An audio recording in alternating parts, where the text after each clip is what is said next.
sword! Get the sword! Use the force. Use the force, Alicia. Greetings, ladies and gentlemen. We back with some more CLEVATESS, episode 4. Previously on CLEVATESS, things for the potential wet nurse character Nell kind of went to shit, you know? She was about to be eaten, and she kind of was eaten, but then she was like puked out by the monster. And now I assume that she is going to die, and then CLEVATESS will revive her. Now, not really a fan of that. I will say I kind of hope that she gets healed, but I guess we'll see. We also had Alicia going down into the depths of the lake to retrieve the sword. She hid inside a barrel, which honestly, I talked quite a bit about the barrel last episode, how I thought it was a great idea, and actually surprisingly good writing. Regardless, let us just get into this episode, shall we?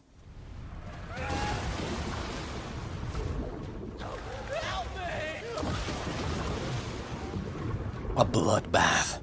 That's right, you deserve this. Eat them all. I knew this wouldn't be fun. But not being able to breathe is more painful than I could have imagined.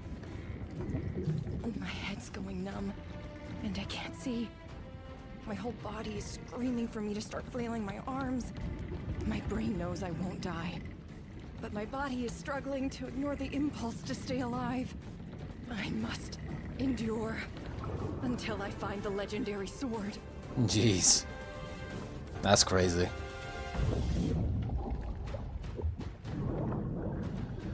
Is this the lake's bottom? Use the force. There it is. Use the force, Alicia. I feel so heavy, like every nerve in my body has gone numb. So this is what happens when you can't breathe. But the regalia, its innate power can magnify my strength just a bit more. Oh, jeez. So was that thing just there all the time? Never moving?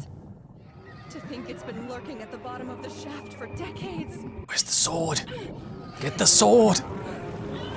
The sword! It's sucking me in! That's what she said. But no one man or woman draws out a sword's potential better than you. And one day, you'll be a fine hero.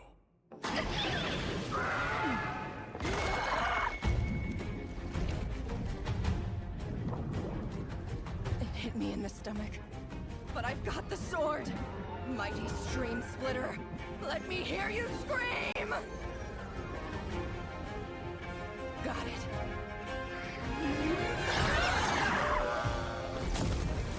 Slice vertically, and the sword splits through the water like butter. Swing horizontally, and it propels you forward, almost like a fish. That's cool. Submerged in water, the sword grows stronger. It must be an ancient one. Dark beasts Ancient said to live ones. for millennia. They sleep for ages, and only rarely show themselves. Even with the regalia boosting my strength, I still don't have any oxygen. I can't fight down here.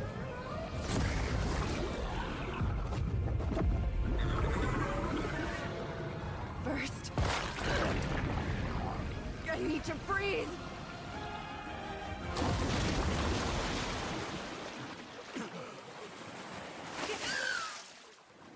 It's her! No way. She's got the regalia. Ah, jeez. An octopus or something! Alright, hero. Show us what you're made of.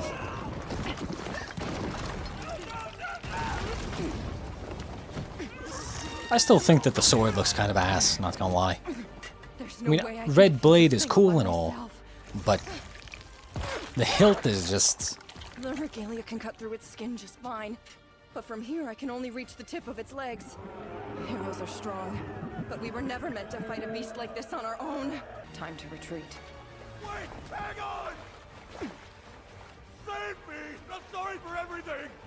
We'll do whatever you want! We'll quit the Ravens if that's what it takes! Please! Do you think you can ask for my help after all you've done?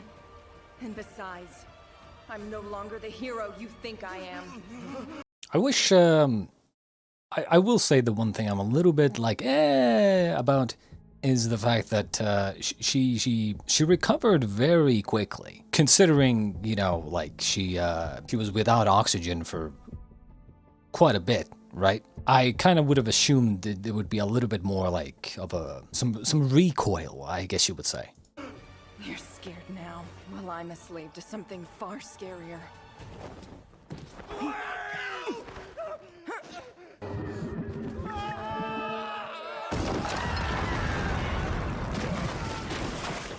Both the Ancient One and the Arvenses are water beasts. The water is their home. Also, something I noticed real quick was, notice how dry she seems to be, even though she was literally in the water, right?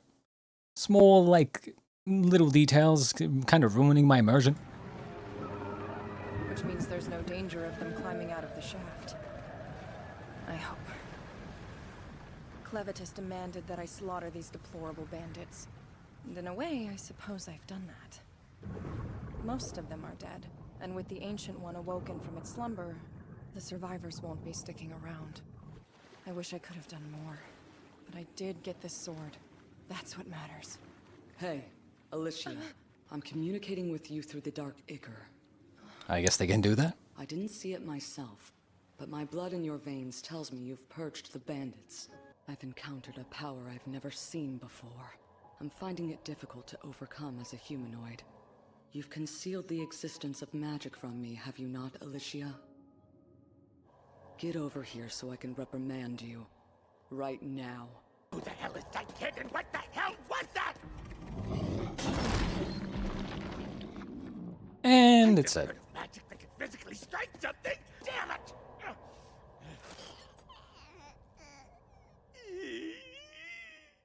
God damn it. The hell is the smoke? What's that sword? Please don't command me to get rid of it! This sword is all I have now! I risked what little of my life I have to get this blade! That's fine, but this smoke is the problem. Just look at this. It seems normal animals like this mouse are unaffected. As are you. As far as I can tell, it only affects the senses of a dark beast. But the space is rather cramped, and I don't know where Luna is, so I'll refrain. You lost Ow. Luna? The child should be up ahead, just out of sight. He's with Nell, who's near dead. I was about to say, like, earlier, like, what do you mean you don't know where they are? You sent them somewhere. Which, honestly, now that I think about it, why? Why would he even do that? I mean, isn't the safest place near him? I presume you have knowledge that could help us with this magic. Knowledge, yes, but not the talent required to use it. Talent? Some people have the innate ability to use it, and some people don't. Magic uses arcanocite for everything, which for most people is nothing more than an ordinary stone. But supposedly, there are some people that have the ability to draw out its hidden power potential, which is rare. To me, it's just a red rock. You truly are useless, aren't you? Oh, you shut up! And just so you know, some of the heroes you butchered had the ability to use magic. You killed them before they could... Hey, jerk! I'm talking here! What if we find them in Luna's stead? What will you do? What will I do? Well, that's simple. Nothing. All interest I had in humanity would die with Luna. Completely. Just as I expected. He's a monster. And he was already determined to destroy our world. My task is clear. I must find the child alive. Luna is the only hope we have. I have a feeling, like, I like this premise because this sets up another very clear possibility that as they travel together and as they, journey together, not only could Alicia also become like a human that CLEVATESS doesn't want to kill, and she might even convince him to see the good side of humanity. Or it doesn't even have to be her. It could just be that as they journey, he sees some of the good sides of humanity, right? Which is why I think last episode, or the one before that one, I said that she's in a very unique position, right? To convince this dark lord, this dark beast lord, that of the potential that that humanity isn't that bad. I stopped as much of it as possible, but given her state, she shouldn't have been able to move at all. She either managed to crawl off somewhere, or it's worse. Someone or something dragged her away.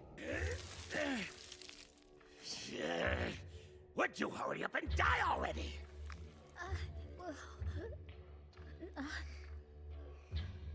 Get your filthy paws off of me! It's an original piece. Even after everything she's gone through, she's still Damn it. holding on and doing the right thing. Get this baby out of here before that little boy comes back. You let go, or I'll cut your hand clean off! Stop! That knife. What were you about to do? It's you! What are you doing down in the mines? What happened to Dagon and Satch? Ah, I killed them all. Those idiots. They're currently digesting into dark beast shit. It's the circle of life. Not a bad way to go, I'd say. No matter where you were born or what you managed to accomplish in life, we're all food in the end. Do not test me, I swear I'll do it! Do what you want. I swear I'll do it! Wait, what? Hold your tongue. He's a bandit lord. He's the type who will actually do it. I can simply heal the wounds. You can't erase the pain. I know that. Leave the bandit to me. Hey, Rocco. Let's bargain. Like a deal? It is, and it's the real It's deal. the sword! Hide and regalia I retrieved from the bottom of the lake. Cordwar's sword. It's what you wanted, right? So take it. The thing is, you can't get it out of the rock without using both of your hands. If you put Luna down and take the sword, you can have it. Then you can choose to flee with the blade or attack me. However, if you try anything funny, I'll retrieve it again and kill you myself. To think a hero would relinquish a regalia so easily. It's as though this baby is worth more than the blade. Because what I'm holding is purebred Heidnen royalty. A Heidnen child for one regalia is no bargain. I need more. What? If you want this baby to make it out of these mines with its head intact, you need to tell me where you and your buddies dropped the 13 regalia. They're just swords. Tell the rat. You want the 13 regalia? They're in the Great Cave on Luna Mountain at the bottom of a canyon. Go get them yourself. Oh yes, I'll get them myself. You what? You thought I was incapable of getting them, but you're wrong, hero. Watch and learn, pussycat. I am capable of using invisibility magic. My magic skill will be more powerful than before. He's gone. Okay. Well, he's not gone. My invisibility magic is perfect for moments like these. Does it also make him completely silent? I hate to give up Cordwar's sword, but they'll know where I am if I try to pull it out. Well, there's still 13 of these beauties He's ripe fucked. for the picking. And with this baby, I'm practically... First things first, I don't think this works on CLEVATESS, to be honest. Wouldn't be surprised if he just sees right through it. And he was stupid enough to say that, oh, I have invisibility magic. Why would you say that? Now they just know that you're invisible. If he just used it without saying anything, they might have thought, oh, he teleported or something. Like he's not there anymore. be able to get my revenge on the organization for my... But because they know they... Yep.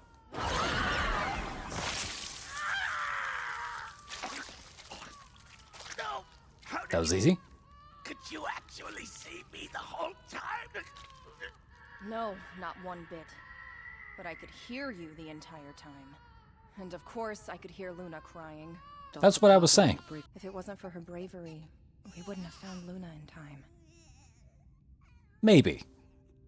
Even in that state, you can tell she feels relieved. Hey, she's still breathing. Can't you save Good. her too? I can only control one person with Dark Ichor, and her body is badly damaged. I'd have to replace her missing pieces to viably save her. Last episode I did mention that I didn't like the fact that CLEVATESS can just revive people, right? And I thought about potential ways that they might have limits on it, which is exactly what they literally bring up now. That he can only revive one person at a time, or, you know, yeah, keep one person alive with Dark Ichor. Very good limit put on that. So now death actually has a meaning still. Of course, this also immediately brings up the possibility that eventually, at some point, Alicia is gonna say, I don't know if maybe in this situation, but like eventually she might be like, maybe if the child dies at some point, Alicia might say that like remove the Dark Ichor from me and use it on the baby instead. We should save her. Even after being chewed up alive, she protected Luna until the bitter end. Not just anyone would do that, you know? And if I was Luna's mother, that's exactly the kind of person I'd trust him with. No one else. But I'll need all my Dark Ichor to save her. If I'm going to save Nell's life, you must die again. Who cares? I am a hero. I'll gladly sacrifice my life for the people I swore an oath to protect. It is my duty. That's what my father said. And what's it matter? It won't be the first time, right? Again, I didn't expect it to happen here.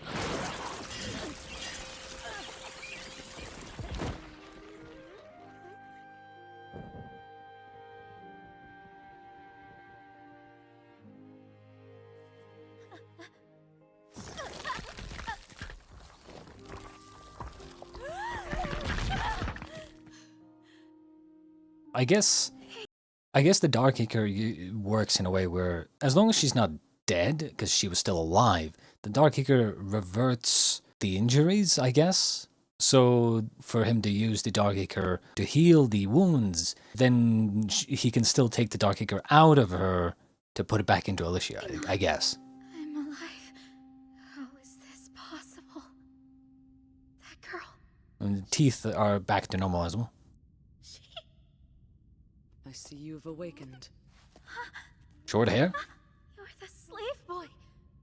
I had to get a little rough when I fixed you, but it seems to have worked. You're the one who saved me after I got eaten by the big monster? This part I'm not a fan of, actually.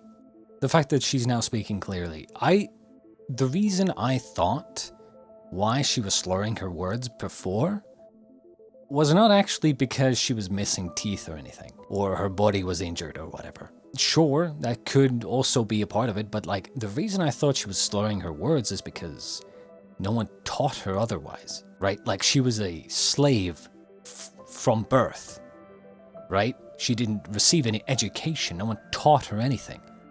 So she picked up how to talk from just, you know, osmosis, you know, like people just around her. And that's why I thought she slurred her words. And personally, I think it would have been kind of cooler to see that she slurs her words for a while, and then as episodes go by, as they journey together, she like learns to speak more clearly. Like, that would be cool. But I guess they did the whole thing where it's like she spoke like that because she couldn't speak normally because of an injury or something. I just thought it was more of an education thing. You're the one who saved me after I got eaten by the big monster? From the beast, yes, but she saved your life. This hero sacrificed herself so you could be fully healed. It will be a while since she'd almost rotted, but in due time, she'll wake again. She's a resilient beast herself, and especially tough for a humanoid. I thank you, hero. Huh?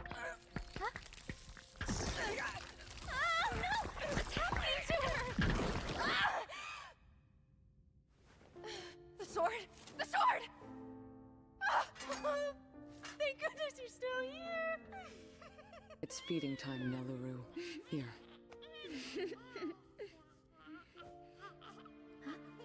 Nellaroo?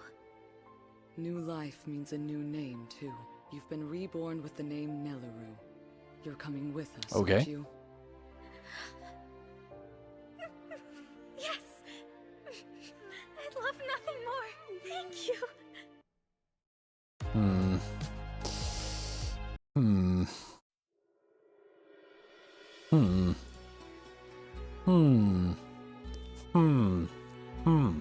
I'm not a fan. Like, don't get me wrong. I like the storyline, but I'm not a fan of her change, to be honest. Because she went from a unique character that we don't really see that often, you know, with the whole slurring of the word. Like I said, the slurring of the word thing, I just thought she was such a pitiful character that, you know, like a slave from birth, never having been taught how to speak properly.